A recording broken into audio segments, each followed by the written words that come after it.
Bonjour, nous sommes encore sur notre chaîne YouTube Leadership Training avec notre 11e leçon. Si tu n'étais pas encore abonné, tu peux cliquer à gauche. Tu vas y voir la cloche, tu cliques une fois, tu t'abonnes, comme ça tu auras des leçons progressives. Tu peux liker et partager avec les autres. Notre 11e leçon sera sur comment diriger les anciens collègues. Vous savez, dans la vie, c'est possible. Les anciens collègues, soit ce sont ces gens avec lesquels vous avez étudié, soudain, vous êtes recruté, vous les trouvez dans la boîte. Les anciens collègues, ce sont soit des personnes qui sont recrutées dans la boîte et vous trouvez directement étant leur chef. Les anciens collègues, ça peut être ces gens avec lesquels vous travaillez et puis par promotion, par nouveau recrutement à un poste élevé, vous devenez leur chef. Les anciens collègues peuvent être ces gens qui travaillent avec vous et soudain, directement, vous tous, vous bougez dans une autre organisation où vous avez une grande responsabilité. Donc, les anciens collègues peuvent être collègues de service, collègues d'études, compagnons de travail ou autre chose. Dans ce sens, il vous est très capital de savoir comment faire quand vous avez des anciens collègues. Et je vais commencer par le profil. Si vous dirigez des anciens collègues, vous devez avoir une notion des différentes catégories de personnes qui peuvent se retrouver dans l'organisation. Dans l'organisation, vous devez avoir un profil que la psychologie du travail, la psychopathologie et le leadership ont bien identifié, qui peuvent se retrouver dans l'organisation et vous causer du tort et des problèmes de fonctionnement, tout simplement parce que vous avez ignoré le profiling des gens qui sont dans le bureau. Je ne dirai pas les meilleurs, je vais parler des capacités d'identifier ceux-là qui ne sont pas bons ou qui peuvent bloquer votre fonctionnement en travail comme nouveau chef. Vous avez les petits soldats. Ça, c'est un nom. Donc, une caractéristique des personnes que vous trouvez dans l'organisation. Les petits soldats, ce sont ces gens qui sont dans l'organisation. Vous êtes leur chef, mais ce sont vos anciens collègues. Leur rôle sera de vous monitorer. Ils sont là pour suivre pas à pas ce que vous dites, pas à pas ce que vous faites. Ils sont là comme s'ils sont en train de vous traquer et vous ramener sur la route. Ils vont dire non, il est en train de faire ceci alors que la loi dit ça. Il est en train de faire ceci alors que le règlement dit ceci. Il est en train de suivre telle ligne alors que nous, on pensait qu'il allait venir en faisant comme ça. Il veut agir, cet ancien collègue va vouloir agir comme si c'était un soldat qui se trouvait derrière vous pour chercher à vous traquer. Et là, c'est un ancien collègue. Vous avez la deuxième catégorie des anciens collègues, bien sûr. Ça peut être ce que nous appelons les moulins à parole. Les moulins à parole, c'est qui? Ce sont ces personnes qui sont là pour vous parler de tout et de rien. Vous êtes nouveau chef, c'est un ancien collègue, il est 9h, il entre dans votre bureau, il commence à vous raconter des paroles, des choses, des histoires.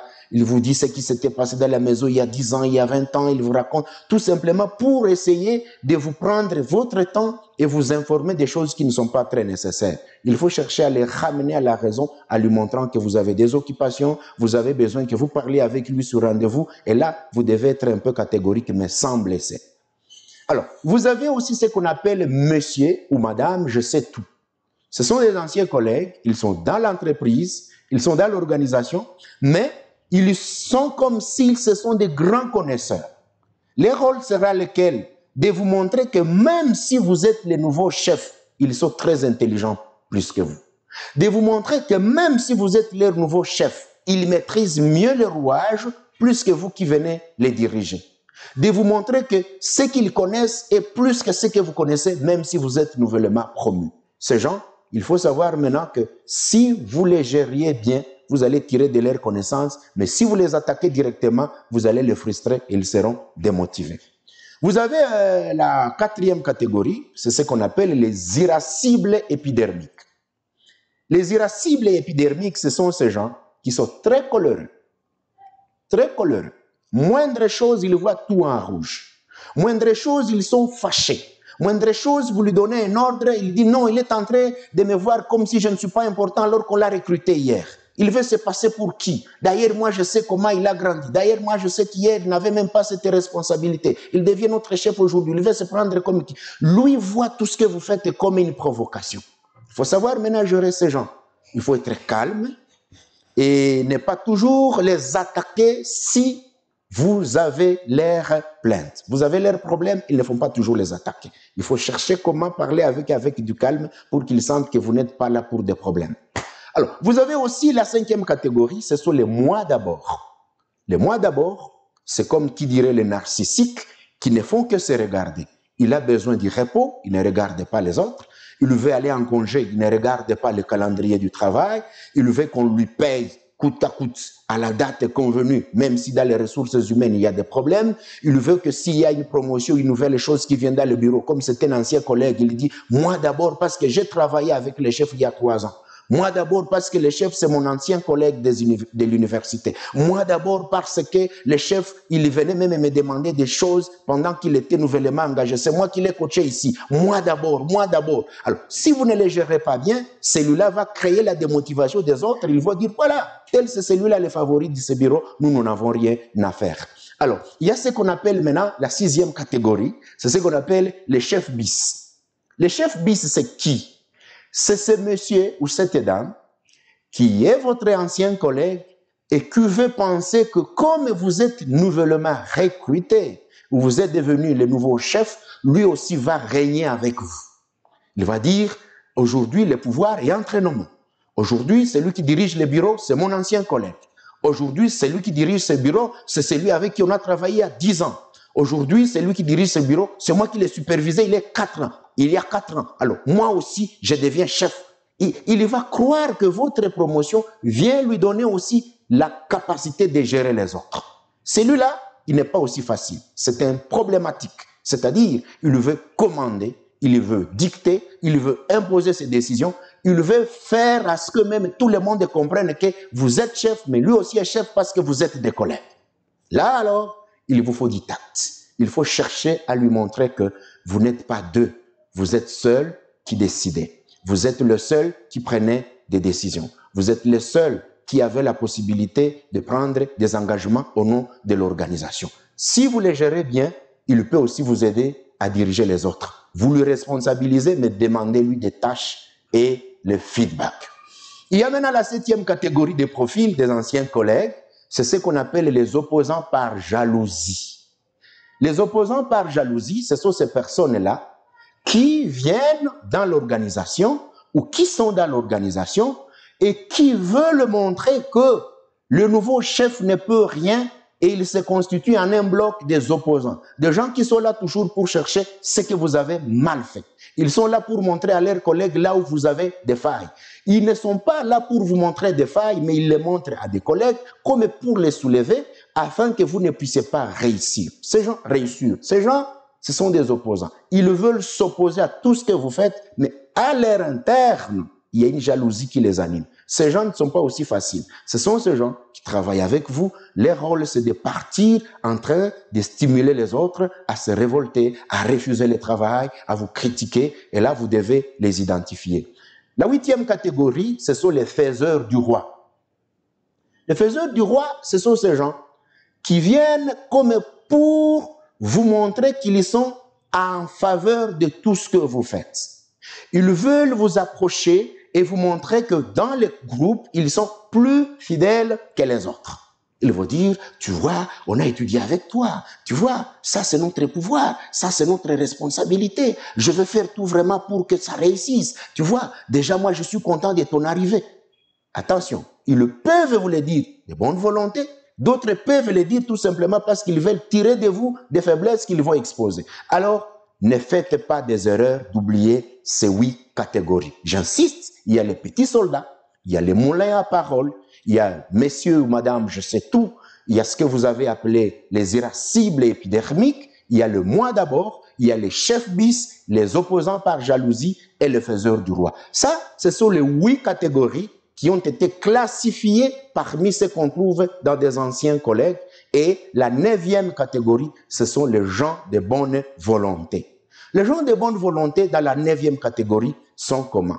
Ce sont des gens qui travaillent avec vous, ils sont contents de votre arrivée, ils sont contents de votre promotion, ils sont contents de votre nouveau poste et ils sont disposés à fournir tous les efforts pour que le travail réussisse. Et ces gens sont toujours disponibles à vous dire là où ça va et là où ça ne va pas. Bien, des fois, ce sont des rares personnes, mais elles existent toujours dans des organisations. Alors, avec les 9 catégories, nous voulons passer à la partie de vous rappeler une chose. Nous avons enseigné la 10e leçon. Dans la 10e leçon, nous avions parlé de comment diriger les équipes. La direction des équipes avait touché aussi sur au moins 20 catégories de pathologies des personnes. N'oubliez pas, à part les 9 que je viens de citer, consultez la 10e leçon. Vous y trouverez au moins 20 caractéristiques des personnes difficiles à gérer et vous allez le voir, les narcissiques, les railleurs, les tyrans, les hermétiques au changement. On a parlé aussi des personnes qui sont jalouses. On a parlé aussi des personnes qui peuvent être dans l'équipe, mais avec un idéal, des troublés, donc des rebelles, tout ça. Alors vous allez voir dans la 10e leçon, en vous approvisionnant plus pour comprendre que feraient les leaders ou les team leaders vis-à-vis de ces différentes catégories. Alors, comment diriger les nouveaux, de nouveau votre collègue ou bien vos collègues? Il y a des stratégies qui sont bonnes, qui ne sont pas mauvaises, qu'il faut retenir pour mieux travailler. La première chose, il ne faut pas leur dire que tout va changer. Là, vous trompez. Ne leur dites pas, chers collègues, maintenant que je suis là, tout va changer et quand ça va changer, en tout cas, il n'y a pas de blague ici. Il n'y a pas de blague ici. Moi, je suis chef, maintenant tout va changer, je vais tout chambouler. Vous commettez l'erreur. Quand vous venez, vous leur montrez que vous venez avec du nouveau sang, du nouveau souffle, vous allez tout chambouler. La première question dans ses collègues, ils vont dire, lui, il est qui pour croire qu'il va tout changer ici? Est-ce qu'il surpasse notre ancien chef? Vous commencez à créer en eux la peur du changement, alors que psychologiquement, le changement devait se faire progressivement. Plutôt dites-leur que oui, c'est possible que nous allons apporter des innovations dans le travail que nous allons faire, mais nous estimons que votre contribution sera nécessaire pour que nous achevions certaines choses. N'oubliez pas que vous êtes nouveau chef, mais le prédécesseur a travaillé peut-être plus que vous. Il ne faut pas tomber dans cette erreur. La deuxième erreur, c'est de leur assurer qu'il n'y aura pas de changement. C'est aussi une erreur. Quand vous venez, vous leur dites, rien ne va changer, je vous rassure que vraiment tout ira bien, pas de changement. Vous mentez. Maintenant que vous prenez votre nouvelle responsabilité, il y aura des changements. Parce que le prédécesseur a sa façon de travailler, vous venez aussi avec votre façon de travailler. Maintenant, quand vous leur dites qu'il n'y aura pas de changement et que demain vous apportez des initiatives, des innovations dans le travail, ils vont dire, voilà ce gaillard-là qui nous disait qu'il n'y aura pas de changement, mais il a changé. Voilà. Il ne faut pas leur dire comme ça. Autre chose, il ne faut pas régler les comptes. Régler des comptes, c'est-à-dire comment? Vous avez des collègues avec qui vous avez étudié, qui vous ont fait du mal. Vous avez des gens avec qui vous avez travaillé, qui vous ont fait du mal. Ne profitez pas de votre nouveau poste pour les harceler.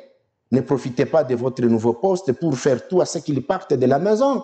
Ce n'est pas le moment de régler les comptes, c'est-à-dire de se venger. Traitez tout le monde de la même façon. Quatrième chose, il faut utiliser votre autorité le moins possible. Quand vous êtes nouvellement engagé à un nouveau poste, il ne faut pas être trop autoritaire comme si vous venez briser et les carreaux, et le mur, et les verres, et tout, que vous venez tout renverser.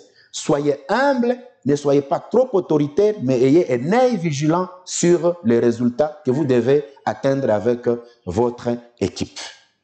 Cinquième chose, il faut leur dire que vous allez apprendre de rassurez-vous que si vous venez en disant que vous connaissez tout, vous serez le monsieur, je sais tout aussi chef et ça va barder.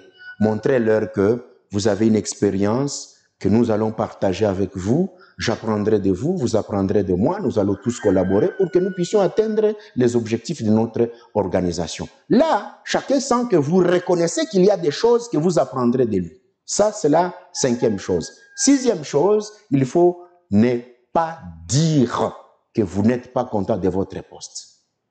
Ne faites jamais cette erreur de dire « Oh, tu vois, bon, on m'a recruté, moi je n'aimais pas ce poste-là. Bon, on m'a recruté, mais moi je ne voulais pas vraiment être chef ici. on m'a recruté, mais moi, je n'aime pas cette organisation. Bon, on m'a recruté, bon, je suis là-bas. Une fois les anciens collègues découvrent que vous êtes sur un poste que vous-même, vous n'aimez pas. Une fois les nouveaux collègues, les anciens collègues découvrent que vous-même, vous n'êtes pas confortable avec votre nouveau poste, ce sera maintenant la façon de vous fragiliser. Eux-mêmes vont dire, lui-même n'est pas content de ça. Qu'est-ce qu'il veut nous dire? Et vous allez les démotiver. Autre chose, ils ne font pas leur dire que vous allez les protéger contre la hiérarchie. Ils ne font pas leur dire que je suis là, je veux vous protéger, personne ne va vous toucher, vous êtes mes anciens collègues, s'il y a un problème, chers collègues, je suis prêt de mourir pour vous. C'est une erreur. Parce qu'il y a des moments qu'ils commettront des erreurs, vous prendrez la décision comme chef.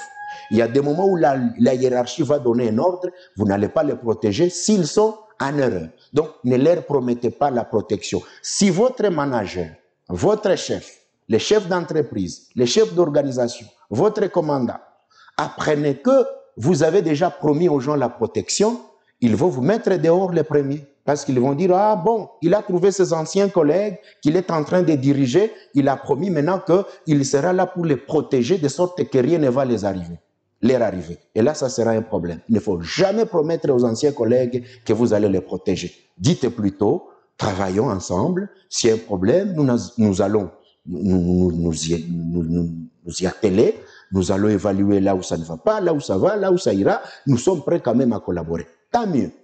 Autre chose, il faut créer des discussions libres. Des discussions libres, c'est-à-dire comment? Donner-leur la possibilité de vous partager leur expérience avec la vôtre. Qu'ils vous disent, quand on travaillait avec tel chef, on avait apprécié telle chose, mais telle chose n'était pas bonne. Alors, comme vous venez, nous aimerions que vous apportiez les changements dans ça, ça, ça, ça. Prenez ces inputs, prenez ces propositions. Si elles sont bonnes, faites-les. Si elles ne sont pas bonnes, dites-leur, non, non, non, non, si on fait comme ça, on va détruire l'organisation. Parce que les anciens collègues, il y aura ces gens-là qui sont de bonne volonté, qui vous proposeront des choses, ce sont des choses qui ne font pas refuter. Et là, vous avez besoin de les écouter. Neuvième chose, il faut avoir des leçons apprises. Qu'est-ce que signifie leçons apprises? Vous avez travaillé comme subalterne. Aujourd'hui, vous êtes chef. Qu'est-ce que vous avez appris de l'ancien chef? Vous avez travaillé comme des collègues. Aujourd'hui, vous avez de nos anciens collègues qui sont avec vous. Qu'est-ce que vous avez appris de la façon dont ils ont traité le précédent? Alors, rassurez-vous que si vous gardez toujours des leçons apprises, c'est-à-dire vous gardez des informations sur le passé, comment les choses se sont déroulées, vous allez travailler bien. Dixième chose, il faut les innovations. Il faut innover. Nous ne vous disons pas qu'il faut venir tout chambouler. Nous ne vous disons pas qu'il faut venir tout chambarder. Non. Mais la meilleure formule, c'est laquelle? Cherchez là où vous allez faire aussi une différence. Dites, par exemple, avant on faisait ça, moi j'aimerais qu'on fasse ça. Avant on faisait ça. Ne leur dites pas qu'avant on faisait ça. Vous amenez des petites innovations lentement comme des formules que vous expérimentez, comme des innovations. Après un temps, il faut découvrir que votre nouveau leadership a apporté un plus dans l'organisation. 11e chose, il ne faut pas avoir de favoris. N'ayez pas des gens parmi les anciens collègues qui sont vos amis proches, de sorte que les anciens collègues vont dire « Oui, il y a une équipe ici de 3 personnes qui ont étudié avec lui, ce sont eux qui ont la parole dans cette maison. Oui, il y a des personnes qui travaillaient avec nous ici, qui ont été recrutées nouvellement, et ce sont eux qui sont les chefs de cette maison avec les chefs. » Non, ça sera un problème. Traitez tout le monde avec des égards. 12, restez humble. Restez humble, c'est-à-dire restez simple. Simple, c'est-à-dire ne soyez pas trop arrogant. Vous devenez trop arrogant à l'égard de vos anciens collègues, vous les incitez à vous combattre. Et rassurez-vous, s'ils vous combattez, ils vont vous détruire. 13e chose, il faut savoir dire non. Quand c'est non, c'est non. Quand c'est oui, c'est oui. N'acceptez jamais une chose parce que c'est un ancien collègue qui vient vous la proposer pendant que vous savez que c'est non. Il faut toujours leur dire non, non, non, non, ici, on ne le fera pas. 14e chose, il faut officialiser votre nouveau statut. Vous êtes chef, il faut réellement prouver que vous avez pris fonction. Ne devenez pas comme quelqu'un qui n'est pas confortable avec son nouveau poste. Vous êtes directeur général, vous êtes coordinateur, vous êtes ceci, cela. Prouvez que vous êtes coordinateur. Ne passez pas dans les couloirs, on dit bonjour, bonjour coordinateur. Ah non, non, non, je ne suis pas coordinateur ici. Non, vous l'êtes. Officialisez ce que vous êtes. Parce que plus vous officialisez, ça va jouer sur votre psychisme de prendre la responsabilité. Mais plus vous fouillez, votre cerveau va fonctionner dans un système du complexe d'infériorité et vous ne saurez pas gérer votre nouveau poste. Il faut rester vous-même. C'est la 15e chose. Soyez ce que vous êtes. N'inventez rien sur votre comportement. Il faut des entretiens privés, je l'ai dit. Il faut clarifier les choses. On a besoin de ça, on fera ça, nous arrivons telle part. Et la 18e chose, il faut travailler suffisamment. Ne soyez pas paresseux. Travaillez durement. Prouvez que vous avez une responsabilité et que vous avez la capacité de prouver que vous êtes responsable numéro 1 de l'organisation. Dites, faites. Participez au travail avec trop du courage. Et la 19e chose, nous tendons vers la fin, il faut rallier les jaloux et les potentiels concurrents. Vous voyez des gens qui sont très jaloux, des personnes jalouses de votre travail, il faut les rallier. Les rallier, c'est-à-dire avoir la possibilité de leur confier de nouvelles tâches pour qu'ils sentent que vous leur donnez de la valeur. Sinon, si vous les refutez, ils vont développer les mécanismes de reprisals, de revanche, ils viendront en chercher à tout détruire. Et la 20e chose, c'est la retenue dans le langage. Maintenant que vous êtes chef, parlez peu. Des fois, quand vous parlez trop comme chef, les gens vous prennent au mot et ils vous prennent à vos promesses. Parlez peu. Ne soyez pas trop silencieux, mais ne parlez pas de n'importe quoi. Maintenant que vous dirigez, hier, c'est vous qui étiez sous ordre. Aujourd'hui, vous avez le commandement. Parlez peu, parce que la parole du chef a un poids plus que ce que dirait toute autre personne. Et la dernière chose, c'est l'auto-évaluation. Il faut toujours vous dire, ce que je suis en train de faire à ces gens, si c'est moi qui étais subalterne, est-ce que cet ordre me conviendrait? Beaucoup de chefs oublient qu'ils ont été des subalternes. Beaucoup de chefs oublient qu'on leur avait donné aussi des responsabilités comme subalternes. Alors, quand vous dirigez les autres, appliquez la formule, ce que vous voulez que les gens fassent pour vous, faites de même aux autres. Ne maltraitez pas les gens si vous savez que si on vous aurait maltraité, vous vous seriez aussi révolté. C'est-à-dire, vous dirigez les gens, faites en sorte que vous leur fassiez ce que vous aimeriez que vous aussi, on vous fasse. Et à ce moment-là, c'est la responsabilisation des tâches et la délégation pour que chacun sente qu'il est mieux traité. Voilà, nous sommes au bout de notre leçon. Si je me résume bien, on a parlé de comment on peut acquérir de nouveaux postes, c'est la promotion, c'est la nomination, c'est le recrutement, c'est la création d'une entreprise nouvellement mise en place. On a parlé des profils, les différents profils, on a parlé du petit soldat, les moulins à parole, les je sais tout, les irascibles épidermiques, le moi d'abord, les chefs bis, les personnes de bonne volonté. On a parlé aussi de ce qu'on a appelé les opposants par jalousie et les faiseurs du roi. Et les 20 stratégies que vous allez appliquer, si vous les combinez avec la leçon numéro 10, dans laquelle on a dit comment diriger des équipes, je vous dis, vous serez un bon manager, vous serez un bon leader, parce qu'à ce moment-là, vous saurez qu'est-ce qu'il faut faire et qu'est-ce qu'il ne faut pas faire. Nous terminons notre leçon avec nos 3 questions. Première question, est-ce qu'il vous est arrivé de travailler avec des anciens collègues comme leur chef? Si oui, quelles sont les caractéristiques que vous avez identifiées parmi ces gens? Deuxième question, quelles sont les autres façons de traiter? Quelles sont les autres façons de traiter les anciens collègues dans les bons? Quelles sont les autres façons de traiter les collègues dans les bons? Si vous en savez, et mettez là-bas en bas, parce que nous avons besoin de partager notre expérience avec les lecteurs. Et la dernière question, êtes-vous arrivé à diriger une équipe dans laquelle il y avait plusieurs anciens collègues? Êtes-vous arrivé à diriger une équipe dans laquelle il y avait plusieurs anciens collègues? Si oui, comment vous faisiez? Nous voulons partager, c'est-à-dire écrivez dans des commentaires, de sorte que les gens qui suivront cette vidéo auront la possibilité aussi de lire les partages. Nous sommes là, c'est pour partager l'expérience. Votre expérience sera nécessaire. Cliquez, likez, partagez avec les autres. Abonnez-vous à notre chaîne YouTube en vous abonnant, en cliquant sur la cloche pour que vous ayez des leçons. Nous nous dirigeons vers la 12e leçon qui est prochaine. Encore merci de votre écoute attentive. Bye bye.